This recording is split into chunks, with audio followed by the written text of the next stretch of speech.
വർഷങ്ങൾക്ക് ശേഷം NSSും SNDPയും ഐക്യപ്പെടുകയാണ്, ഒന്നിക്കുകയാണ്. അവർ ചൂണ്ടിക്കാണിക്കുന്നത് ജമാഅത്തെ ഇസ്ലാമിയാണ്, മുസ്ലിം ലീഗിനെയാണ്, ഏറ്റവും അവസാനം VD സതീശനെയാണ്.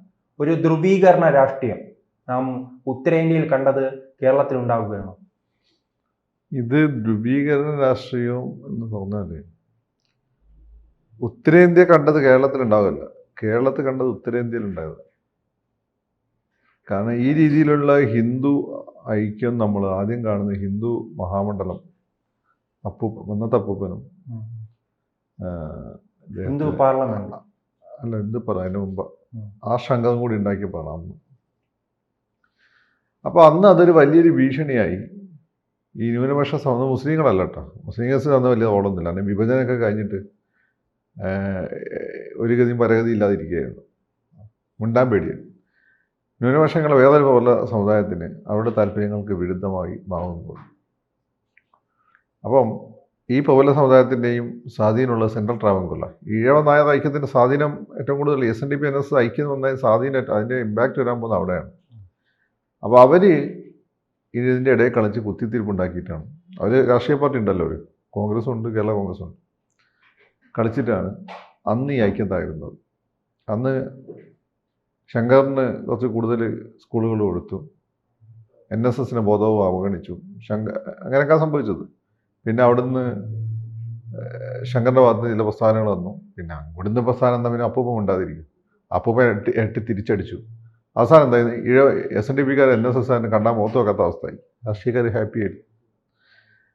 അത് കഴിഞ്ഞ് വളരെ കാലത്തിന് ശേഷം Sukumaran Nair general secretary, Vellappally general secretary ആയ സമയത്ത് ഐക്യം വന്നു.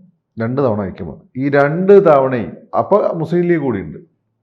ഈ 2 ന്യൂനപക്ഷ സംഘടനകളെ പ്രതിനിധീകരിക്കുന്ന രാഷ്ട്രീയ പാർട്ടികളും ഉമ്മൻചാണ്ടി സാറും കൂടി കയറി കളിച്ച് അതിന് ആശുഭാഷ ഇവരുടെ തെറ്റിദ്ധാരണ വരുത്തി. SNDPക്കാരോട് ലീഗ് ഇതായിരുന്നല്ലോ ഈ താക്കോൽ സ്ഥാനം അല്ല, അത് അഞ്ചാം മന്ത്രി പ്രശ്നം എന്നെ കൊണ്ടാണ് 2 തവണ യോജിച്ചിട്ടുണ്ട്. 5-ാം മന്ത്രി പ്രശ്നം എന്നെ കൊണ്ടാണ് ഇവർ യോജിക്കുന്നത്.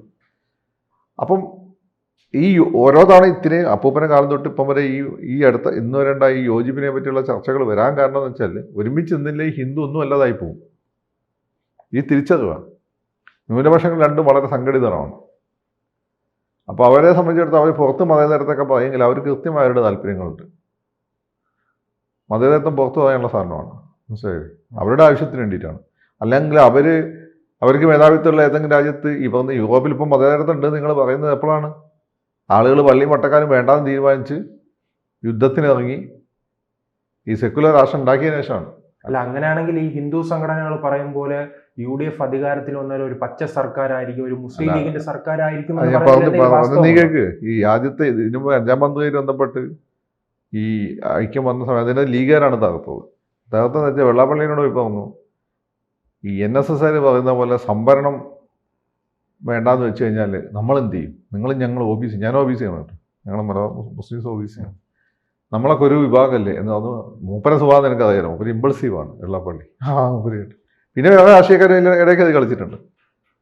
അപ്പോൾ അങ്ങനെയാണ് അതൊന്നും സുകുമാരൻ നായർ സാർ പറഞ്ഞു.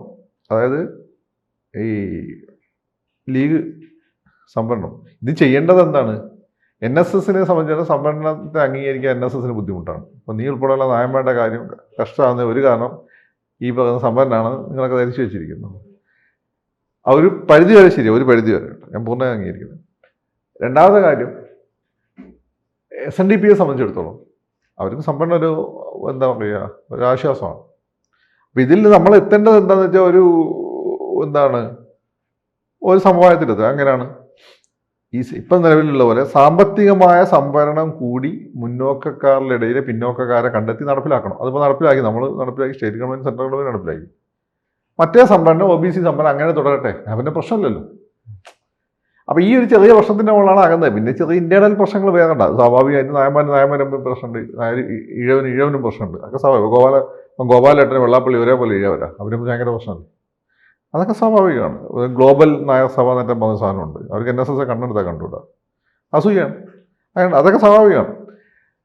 അപ്പം അതിനുശേഷം ഇപ്പം നമ്മൾ കാണുന്നത് എന്താണെന്ന് വെച്ചാൽ കേരള രാഷ്ട്രീയത്തെ മൊത്തം വിഴുങ്ങാൻ വേണ്ടിയിട്ട് ജമാഅത്ത് ഇസ്ലാമി കമ്മ്യൂണിറ്റിയെ വിഴുങ്ങിയിട്ടുണ്ട് ഓൾറെഡി. അതായത് ഈ ജമാഅത്ത് ഇസ്ലാമി എന്ന് വെള്ളാപ്പള്ളി വെറുതെ അല്ലെ പിണറായി വിജയൻ വെറുതെ പറയുന്നതല്ലേ, സത്യം പിണറായിക്ക് അറിയാലോ. പിണറായി ഒരു സെക്കൻഡ് പിന്നെ പിന്നെ എന്താണ് നീക്കുപോക്കൊക്കെ ഉണ്ടാക്കിയിട്ടുണ്ടല്ലോ, മൂപ്പർക്ക് അറിയാലോ. അതാണ് വി ഡി സതീശൻ അപ്പൊ കാണിക്കുന്നത്. വർഷങ്ങൾക്ക് വി ഡി സതീശൻ അവിടേക്ക് നമ്മൾ എൽ ഡി എഫ് ബന്ധം അവർ ബന്ധം ഉണ്ടാക്കിയിട്ടുണ്ട്, കോൺഗ്രസിന് ബന്ധം ഉണ്ടാക്കിയിട്ടുണ്ട്. ഈ വി ഡി സതീശൻ എനിക്ക് കുറ്റം പറയാമെന്നുള്ളൊരു അവകാശമില്ല. ഇവൻ ഇൻക്ലൂഡിങ് RSSന് പോലും ഇല്ല. കാരണം അടിയന്തരാവസ്ഥ സമയത്ത് ജയിലിൽ കിടക്കുമ്പോൾ RSS ഉപയോഗമാരും മച്ചാമച്ചന്മാരായിരുന്നു. ഇവർക്കൊക്കെ അന്നപ്പോഴത്തെ ലാഭമേ ഉള്ളൂ, അതിനും വേറെ. പിന്നെ RSS യുവമാർ ചർച്ച നടത്തി നന്നായി എന്ന് ഞാനൊക്കെ പറയാൻ കാരണം എന്ന് വെച്ചാൽ, അതുകൊണ്ട് നമ്മളൊക്കെ പറയുന്നത് കുറച്ചുകൂടി അതിൻ്റെ യാഥാർത്ഥ്യം ഉൾക്കൊള്ളാൻ ജനങ്ങൾ തയ്യാറാവുന്നത് ഇവന്മാരും കൂടി ചർച്ച നടത്തുമ്പോൾ. അതുകൊണ്ടാണ് ഇവരെ വിഷമം എന്ന് വെച്ചാൽ ഭയങ്കരമാണ്. ഇവർ മുസ്ലിം കമ്മ്യൂണിറ്റി ചെറിയ ഭാഗമാണ്, പക്ഷേ ഇന്ന് എൻ്റെ മുസ്ലിം കമ്മ്യൂണിറ്റിയെ ബുദ്ധിപരമായി നയിക്കുന്നവരാണ്. ഇതേ അവസ്ഥ കേരളത്തിൽ മൊത്തം വരും. എന്ത് UDF ഗവൺമെൻറ് വന്നാൽ സാധ്യതയുണ്ട്. ലീഗിനായിരിക്കും മേൽക്കൈ. ലീഗിന് മേൽക്കൈ വന്നാൽ ജമാഅത്തെ ഇസ്ലാമി ഇന്റേണലി ലീഗിനെ കൺട്രോൾ ചെയ്യും. കാരണം ഞമ്മൻ്റെ മതമാണ്. അത് എങ്ങനെയാണ് ഈ ജമാഅത്തെ ഇസ്ലാമിക്ക് ആ മുഴുവൻ മുസ്ലിങ്ങളെ കയ്യിലെടുക്കാൻ കഴിഞ്ഞത്? അതെന്ന് വെച്ചാൽ മറ്റുള്ള ആർക്കും അങ്ങനെ ശക്തമായ പത്രമോ മാധ്യമങ്ങളോ ഒന്നുമില്ല. മറ്റുള്ള ആരും അങ്ങനെ കാര്യമായി പഠിക്കുന്നില്ല. ഇവന്മാർ ഖുർആനും പഠിക്കും, ഹിന്ദുമതവും പഠിക്കും, ഇന്റർനാഷണൽ പൊളിറ്റിക്സും പഠിക്കും. പിന്നെ ഇവന്മാർക്ക് ലിങ്ക് ഉണ്ട്.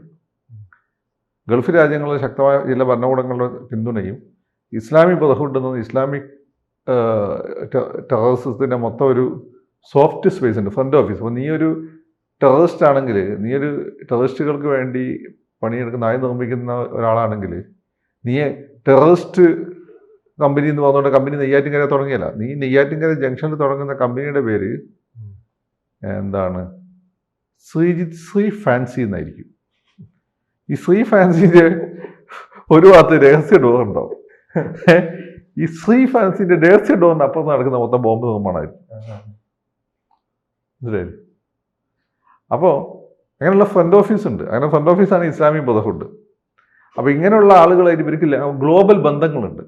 അപ്പോൾ ഇവർക്കൊക്കെ പരസ്യം ഈ സുന്നികളെന്നൊക്കെ ഇവിടെ കിടന്ന് കളിക്കുന്ന കളികളാണ്, പുറത്ത് പോയാലും കാരണം വലിയൊന്നും തോന്നുന്നു. അപ്പോൾ ഇവരൊക്കെ തന്നെ അവിടെയൊക്കെ കണക്ട് ചെയ്യുന്നവരാണ്.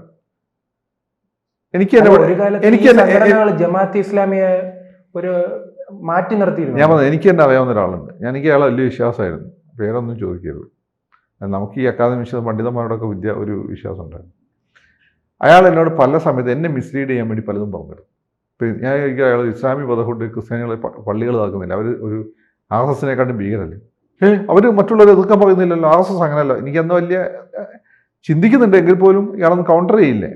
അത് കഴിഞ്ഞ് ജമാഅത്തെ ഇസ്ലാമിക്ക് കേരളത്തിൽ സ്ഥാനാർത്ഥിനെ നിർത്തി, ഒരു മുന്നണീൻ്റെ കെയർ ഓഫിൽ.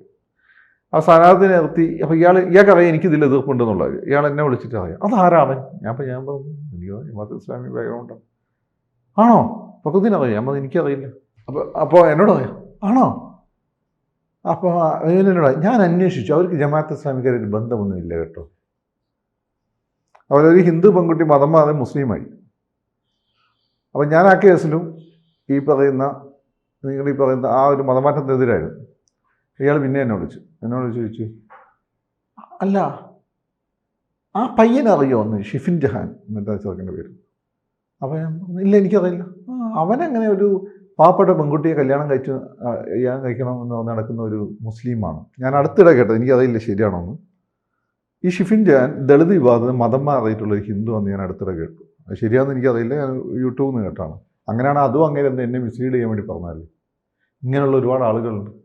പിന്നെ ഒരു ഘട്ടത്തിൽ ഞാൻ ഇയാളെ തിരിച്ചറിയും, ഞാൻ ഇയാളെ വിളിക്കാതെ. ഇയാൾ വിളിച്ചാൽ എന്തെങ്കിലും ഹായ് ഹോയ് പറഞ്ഞ് അവസാനിപ്പിക്കും. ഇതാണ് വാസ്തവം. മനസ്സിലായി? അപ്പോൾ ഈ രീതിയിലാണ് ജമാഅത്തെ ഇസ്ലാമിയുടെ ഇൻഫ്ലുവൻസ്. അപ്പം ജമാഅത്തെ ഇസ്ലാമി ഇവിടെ UDF അധികാരത്തിൽ വന്നു കഴിഞ്ഞാൽ മുസ്ലിം ലീഗിലൂടെ ജമാഅത്തെ ഇസ്ലാമി കൺട്രോൾ ചെയ്യുന്നുള്ള ഫീൽ ഇവിടെ ഉണ്ട്. ആ ഫീൽ തന്നെ ആയിരിക്കും. അത് തന്നെയാണ് സാറ് പറഞ്ഞു വരുന്നതിന് പഴയ മുസ്ലിം ലീഗും നിലവിലെ മുസ്ലിം ഇത്രേ ഉള്ളൂ. മാറ്റമുണ്ട്. മാറ്റമുണ്ടെന്ന് വെച്ചാൽ ഇപ്പം നല്ല ശുദ്ധ മലയാളം സംസാരിക്കുന്ന ജലീലിനെ പോലെ ശുദ്ധ മലയാളം സംസാരിക്കുന്ന ഒരുപാട് ആളുകൾ മുസ്ലിം ലീഗ് കാണാൻ പറ്റും. മനസ്സിലായി? ഈ ശുദ്ധ മലയാളം ഞങ്ങളുടെ കൂട്ടത്തിൽ ശുദ്ധ മലയാളം സംസാരിച്ചു തുടങ്ങിയത് ഈ ജമാഅത്തെ ഇസ്ലാമിക്കാരും മുജാഹിദുകളാണ്. ഞങ്ങൾ സുന്നികൾ, ഇപ്പം എൻ്റെ വർത്താനം കണ്ട് ശുദ്ധ മലയാളമാണ്. ഇതാണ് സുന്നികളെ വർത്താനം. ഇപ്പം കാസിമി, റഹ്മത്തുള്ള കാസിമി, ഞങ്ങൾ ജ്യൂസ് അയാൾ ഭയങ്കര പണ്ഡിതനാണ് കേട്ടോ. ഞാൻ അയാളെ പുസ്തകം കേട്ട് ഞെട്ടിപ്പോയി. നല്ല സാധാരണയുള്ള പണ്ഡിതനാണ്. ജ്യൂസ് എന്നുള്ളത് ഇങ്ങനെ അയാളെ വർത്താനം അങ്ങനെ ആയതുകൊണ്ടാണ്. അപ്പം ഞങ്ങൾ ഈ കേരളത്തിൽ ഇപ്പോൾ ഉള്ള വലിയ പണ്ഡിതന്മാരാണ് കാസ്മി. റഹ്മത്തുള്ളവരുടെയൊക്കെ വർത്താനം കേട്ടാൽ നിങ്ങൾ ചിരി വരും. ഇപ്പം എൻ്റെ വർത്താനം പോലെയാണ്. അപ്പോൾ ഈ ശുദ്ധ മലയാളം സംസാരിക്കുന്ന കുറേ ആളുകൾ ഇപ്പോൾ അതിൽ വന്നിട്ടുണ്ട്. ആൺകുട്ടികളുണ്ട്, പെൺപിള്ളേരുണ്ട്. അപ്പം ഇവർക്കൊക്കെ ഈ പറയുന്നതന്നെ ഇവരറിയാതെ ഒരു ഇസ്ലാമിക് സ്വാധീനം കടന്നുകൂടാനുള്ള സാധ്യത വളരെ കൂടുതലാണ്. പിന്നെ കോൺഗ്രസ് എന്ന് വെച്ചാൽ CPM പോലെയല്ല, ആർക്ക് വിചാരിച്ചാൽ അങ്ങോട്ട് കൊണ്ട് ഭരിക്കാൻ പറ്റിയ സംഘടനയാണ്. അപ്പോൾ ഈ തിരിച്ചറിവ് ഈ മുസ്ലിം സംഘടനയ്ക്കുള്ളിലില്ലേ? അല്ല, അവർക്ക് തിരിച്ചറിയണം ഞമ്മൻ്റെ ആളുകളാണല്ലോ. SNDP NSS അങ്ങനെ എന്തിക്കേണ്ട ആവശ്യമില്ലല്ലോ. ആവശ്യത്തോളം നമുക്ക് വേണ്ടി നിൽക്കുന്ന ആളുകളെന്നുള്ള തെറ്റിദ്ധാരണ അവർക്കുണ്ടാവും. അതുകൊണ്ടായിരിക്കും അവരത് ഒരു പരിധി കൂടുതൽ മൈൻഡ് ചെയ്യാത്തത്. അപ്പം എങ്ങനെയാണ് മുസ്ലിം കമ്മ്യൂണിറ്റി അവരെ ഹൈജാക്ക് ചെയ്തത്, അതുപോലെ കേരളത്തിൻ്റെ മൊത്തം സമൂഹത്തെ ഹൈജാക്ക് ചെയ്യുന്നുള്ള പേടി NSS SNDP ഉണ്ടെന്നാവുന്നത്. ആ പേടി തെറ്റാണെന്ന് പറയാൻ പറ്റില്ല.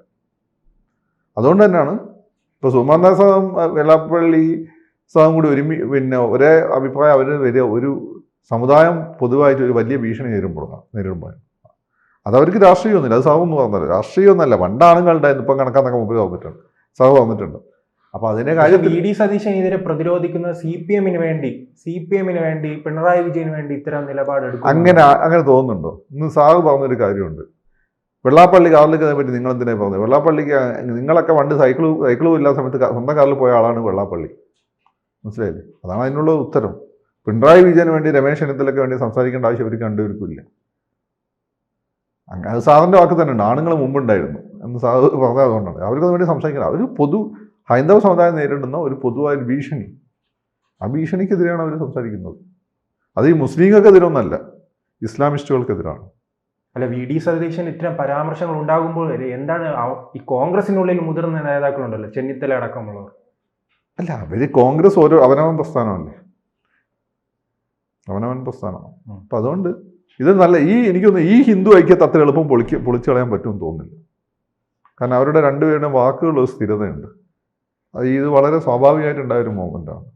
അത് പെട്ടെന്ന് അവർ ഒരുമിച്ച് പത്രസമ്മേളനം നടത്താനൊന്നും പോകുന്നില്ല മുമ്പത്തെ പോലെ എന്നാണ് എനിക്ക് തോന്നുന്നത്. പക്ഷേ ഒരു റിയൽ ഇഷ്യൂ ആണ്, ഒരു കൺസേണാണ്.